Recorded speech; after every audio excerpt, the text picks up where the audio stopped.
Barakatuh. Assalomu alaykum. Hurmatli mani kitobxon do'stlarim. Tushunadi deb qo'yaveray. Yanada kitobxonlarga bo'lgan ishtiyoqi kuchayib, bizni kitobimizni qo'shinlariga qo'shilib ketadigan aziz do'stlar. Men sizlarni kitoblar dunyosiga taklif qilaman. Mana shu mani ko'pchilikda endi o'zimda reklama qilish bir gap bas. Mani ko'pchilik nihoyatda Krugazoringiz kuchli deyishadi. Menda Krugazorim kuchli bo'ladi. Sababini aytay, men shunday ulug' ajdodlari bor davlatda, shunday mamlakatda, shunday yurtda, shunday xalqni davomchisi bo'lib ketyapman. Men yozuvchi bo'lmasam ham, shoira bo'lmasam ham-da ulardan ilhomlanaman. Ular bilan birgalikda yashab turganga o'xshayman. Men masalan oddiy misol Alisher Navoiyni badiiy va ilmiy meroslarini juda hurmat qilaman. Alisher Navoiyda bizga hozir ruhi bilan hamda nima qilyapti? Ta'ziq o'tkazyapti. Ruhiyati bilan ta'ziq o'tkazyapti. O'sha davrda podsholarni, kambag'allarni, yurtni uchun jonini kuydirgan bo'lsa, hozir ruhiyati bilan bizga jon kuydiradi. Buni odamlar sezmaydi. Insonda hissiyotlari bo'ladi. Agar sezsa-chi, o'shalar qo'llaydi, quvvatlaydi. Men Rossiyada ko'p yashaganman-da. Rossiyadagilar menga nimamga havas qilishadi deyman. Sen juda chiroyli gapirasan. Nihoyatda chiroyli gapirasan. Gaplaring juda rus tilini yaxshi bilaman-da.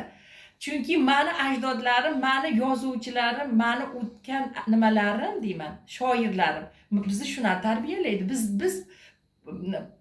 bir umr, bir davri qiyomatgacha desak, nima? Biz shunaqa bo'lamiz. Farzandlarimiz ham kuzatdinglar nima? Bolalarim juda nima? Dono, aqlli, gapga usta bo'lamiz. Bilasizlarmi? Gapga ustalikni sizlar tushunmasizlar. Bu men bitta narsaga, O'zbekiston yurtini bitta narsasiga juda ham havas qilaman.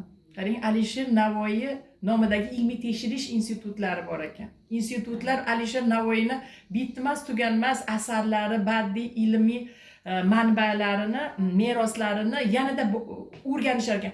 Bu da hali tugamaydi. Tugamaydi, ko'rasizlar. Qarang, buni tugasa dunyo tugaydi. Alisher Navoiyning ilmi tugasa dunyo tugaydi. Yo'q. Bunida biz ko'p kutamiz hali. Katta institutlarda mana shu Alisher Navoiy nomidagi ilmiy tekshirish orzuyim mana shu yerdagilar bilan bitta uchrashishdi. Qarang, shunaqa chiroyli bizga keltirgan. Mana-da nima? Doim bitta epigramma sifatida birovgachi shu gapni ko'p aytaman. Qarang, hushyor bo'lish uchun farzandlarimga ham. Erur sen agar, shoh sen, ogoh sen. Agar ogoh sen, demak sen shoh sen. Qarang, shu ikki qator iborada bolangizni tarbiyalab ham qo'yadi. Boy bilan kambag'alni tenglashtirib ham qo'yadi. Menga keyin ruslarga nima she'rda sal nima perevoddan aytmas edim-u, nimasi misoli bilan aytib berar edim. Haligi nimasi bor-u, oltin g'urbatda g'arib, qarang, g'urbatda g'arib shodimon bo'lmas emish. Qarang, el anga shafiq va mehribon bo'lmas emish. Oltin qafas ichra gar qizil gul bo'lsa, bulbulg'a tikandek oshiyon bo'lmas emish. Voy, shu to'rtta ibora bilan yurtni boshqarsa bo'ladi. Eshityapsizlarmi? Xalqni boshqarsa bo'ladi. O'qituvchi dars o'tsa bo'ladi. Doktor bemor qarasa bo'ladi. Voy, biz shunaqa boy madaniyatli ajdodimiz borligi uchun faxrlanaman. Sizlarda ham ana shu Alisher gapga nimaga ustasiz deysiz, aytamanki, Alisher Navoiydan o'rganinglar deyman. Bizga mulk sultoni, qarang, so'z mulkini sultoni. Bu hazil akam gap bas. Shuni da o'qituvchilar chiroyliroq tushuntirishini istayman. Qarang, mana kitoblarda, qarang, faqat Alisher Navoiyning kitoblarini foydalanaman, eshitib. Meni uyimda sotib olaman. Qayerga borsam-chi, ruscha, o'zbekchasini ham sotib olaveraman. Da ko'proq kirilcha o'qiganim uchun uyimizda ko'proq shu nimalar bor. Kitoblar.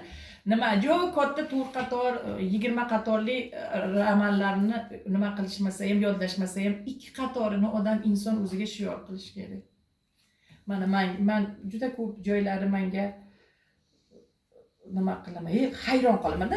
Zamon bilan hamnafas ketaveradi. U inson, u zotni qaranglar, mana hozirgi zamonda men yashayapman. 70-yilda ham men yashaganman bu odamlar. 70-yilda dunyosi bilan menga tushuntirgan. Endi hozir 2000-yilga ketyapmiz shuni dunyosi bilan. Demak, iloyim ko'p umrlar ko'raylik. Alisher Navoiy bizni farzandlarimiz, avlodlarimiz bilan ham hamnafas yashashaversin. keyin nimani ham chiroyli nima qilib ketishgan. Hali ilmli kishilar bor-ku, Qur'on tilovat qiladigan qoriya qizlarga ko'p aytaman. Sizlarga maslahatim. Sizlar Qur'on tilini chiroyli bilmoqchi bo'lsanglar, Qur'on tilini chiroyli insonlarga yetkiza oladigan bo'lishga harakat qilayotgan bo'lsanglar, Alisher Navoiyni o'qib, bitirib, keyin unga nima qilinglar. U juda murakkabda, u Qur'on juda murakkab. Bu Alisher Navoiy yordam bera oladi. Uni so'zlarini, uni odobini, uni islomiy yo'liga yordam bera oladigan shaxs deb hisoblayman. Men yana bitta joyini juda nima qilaman, yoqaman-da. Qarang, bitta o'qib beryapti nimasini. Qarang. Ayam bor 90 yoshli onamga ham o'qib beraman. Dardu g'am yutib Navoiy joni chiqdi oqibat. Hajr elidan xonimoni bordi o't miskin solib. Qarang, buni ikki qatorini ma'nosini tushunyapsizmi? Navoiy qarang nima desam ekan? Yuragidan qichqiryapti, ovozidan bas, yuragidan qichqiryapti degan nimadanman. Balkim sizlar meni hozir ustimdan qiziqdi, Navoiyga yopishyapti, kitobga yopishyapti demanglar, men mazza qilib yashayman. Men o'zbek bo'lganimga, musulmon, alhamdulillah musulmon bo'lganimga, o'zbek bo'lganimga, Navoiyni ajdodi bo'lganimga, o'sha ajdodlar menga shu kitoblarni yetkazgani uchun ham faxrlanaman. O'zimdan avval Allohga hamd va sano aytaman, shunday insonlarning ajdodligimga.